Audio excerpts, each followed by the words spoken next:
Yo, what is up guys? Ethan here back in another video, and today we return with March Madness content as we will be recapping the Sweet 16. If you haven't already, hit that like and subscribe button. I'd really appreciate it.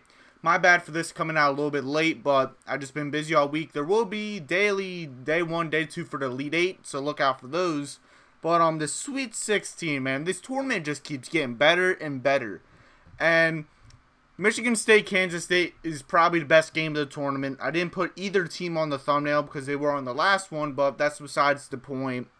What a game this was. This went to overtime. And Markquis Nowell, man, we have to talk about him first. He had one of the best performances in March Madness history. 20 points, 19 assists, 5 steals, 3 rebounds. Like, he broke the assist record for most assists in a March Madness game ever. Mark Price, it wasn't Mark Price, he played for the Cavs, but a dude from UNLV had 18.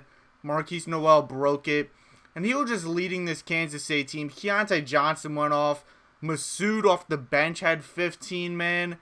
Like, Kansas State was red hot, but don't take away anything from Michigan State. They had a phenomenal game as well. AJ Hoggard was just not missing it seemed like all game long, as he had 25 points and 6 assists. Tyson Walker, Joey Hauser was all doing their thing. Like, it was overall just a fun game to watch, and it was very even throughout the game as well. The only main difference is Kansas State kept getting steals. They had 10 steals in this game. MSU had 2. And, of course, Kansas State had 26 assists. 19 was from Nowell himself. So, overall, what a fantastic game. And Kansas State has a chance to make the Final Four. And, personally, based on what's happened, they're probably the team that I want the most to win it all as of right now. Next game, Gonzaga versus UCLA. Drew Timme had to be on the thumbnail, man. He had to. He had 36 points and 13 rebounds. He was not missing, and Adam Bona missing this game was huge for UCLA. He had a shoulder injury in that Northwestern game, and it was huge for UCLA towards the end. UCLA was dominant in the first half, and then Gonzaga was on a massive run, tied the game up, and then UCLA couldn't make a basket. Gonzaga was up like 8 or 9. UCLA went on like a 9-2-1 run in the final minute. Amari Bailey hits a clutch 3-pointer to take the lead. And then Julian Strawther hits one of the craziest shots. Major onions on that play right there for Strawther. He's a Vegas native. I'm pretty sure he is, at least. So he was doing that shot for his hometown. Jaime Jaquez had 29 and 11 too, man. Just a phenomenal game all around. Tyler Campbell almost had a double-double. He had 14 and 9. But UCLA in my Elk NCAA bracket, they were my favorite, but my champion, and they lost. And personally, if Gonzaga is gonna win it all, this is the year, in my opinion, man. You can 100% beat UConn. We'll get to UConn next, actually. Both teams shot the 3 relatively well, 37-38%. But Gonzaga just made more shots at the end of the day. They basically almost doubled the rebounds as well. Zaga had 50 rebounds. UCLA only had 26. So UCLA couldn't grab a rebound to save their life. But Gonzaga in the first half, turnovers were huge. But at the end of the day, Gonzaga hangs on and wins this game. Just a phenomenal game. And UConn, a lot of people are saying they're the favorite as they just whooped Arkansas 88-65. I had UConn winning this game, but I thought it was going to be a lot closer than what this was. Arkansas couldn't make a shot to save their life, only 31%, but UConn 57% from the field. They were just hitting everything. They were making plays, 22 assists. They were just red hot. Jordan Hawkins had a good game. Sanogo has been having a fantastic tournament, and he's keeping it up. Nobody really played well for Arkansas, man. Anthony Black had a few points in the second half. I guess Anthony Black had the best game, but UConn, they are steamrolling teams right now, and they look like the overall best team in the tournament. If it's not them, it's got to be Texas. They won 83-71. and it was more of a blowout than the score initiates. The Texas defense was just on fire today. Overall shooting, they're on fire because Xavier's defense is not really all that. 52% from the field, 58% from the three for Texas, and just if it's not UConn, it's Texas. I think Texas should be the favorite. They just have the depth. Carr's going off. Hunter went off. Rice went off. Bishop went off. Timmy Allen went off. Timmy Allen only had 11, which was a little weird. But overall, this Texas team is looking really good. They have the depth to compete with teams. So Texas is going to look dangerous. Before I go any further, we have to talk about the 1 seeds. San Diego State defeats Alabama 71-64.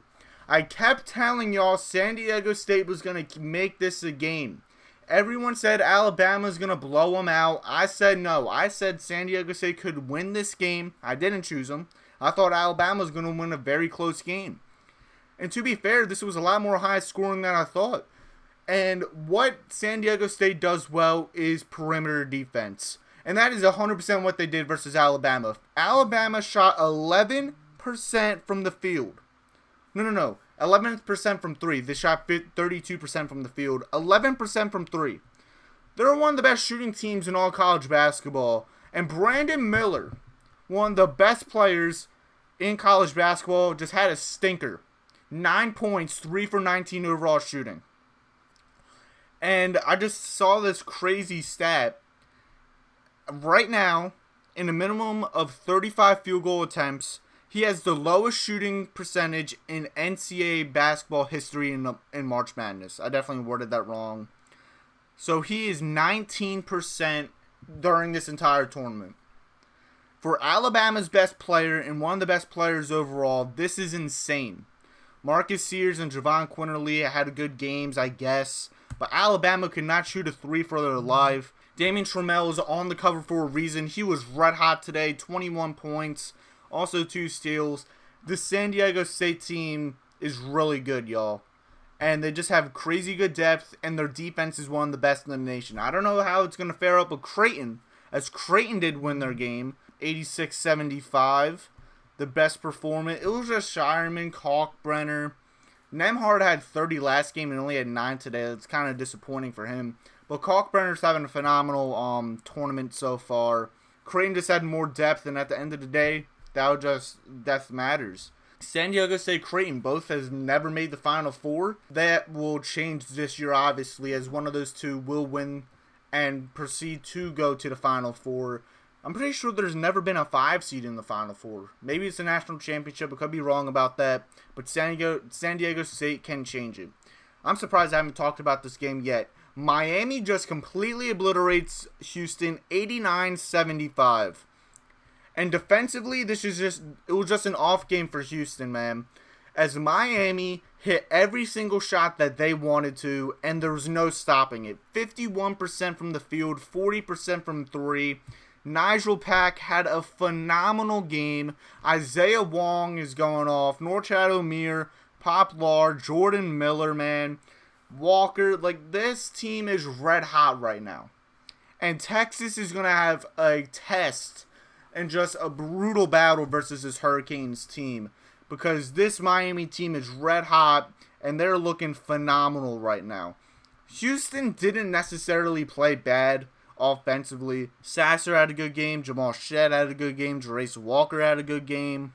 They just couldn't hit a lot of 3-pointers, and Miami was just too red hot offensively, and their defense couldn't stop it. And this was in my main bracket. Houston was my champion versus Alabama. That bracket is totally busted now. So Miami, Texas is going to be good. UConn Gonzaga is the best game. Before I hop off, FAU defeats Tennessee 62-55. And the main reason FAU won this game, the depth. They had 9 players for FAU play quality minutes throughout this game. It was a very defensive game as the score initiates. But Tennessee just really couldn't get anything going. And the depth, like I said, took over.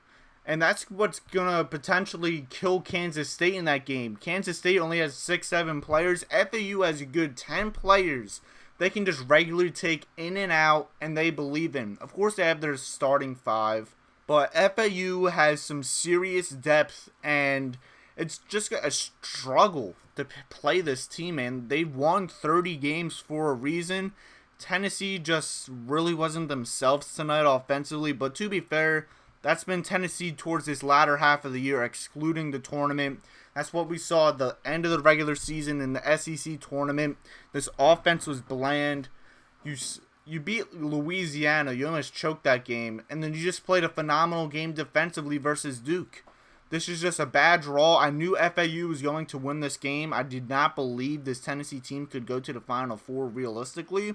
I think Kansas State's going to handle FAU, but overall, really good game here. And FAU, Kansas State, I'm just going to give my predictions real quick. I think Kansas State's going to win a very close game there. UConn, Gonzaga, that game's just going to be phenomenal. I just don't think Sanogo is going to be able to stop Drew Timme. And Gonzaga's just a way better coached team with Mark Few compared to Hurley over there. I think Texas will beat Miami. That could be a very high-scoring game, to be honest. And then I think Creighton will defeat San Diego State, as Creighton just has too much star power with Kalkbrenner, Nembhard, etc. versus that Aztecs defense. But I really hope San Diego State goes to the Final Four. Same thing with Gonzaga. The only team I really don't want to win it all right now is UConn. I just don't like UConn personally. But that is it for this video. I'll be back tonight for FAU, Kansas State, and UConn, Gonzaga recaps. Like, share, subscribe, y'all. And like always, have a good day. Peace out.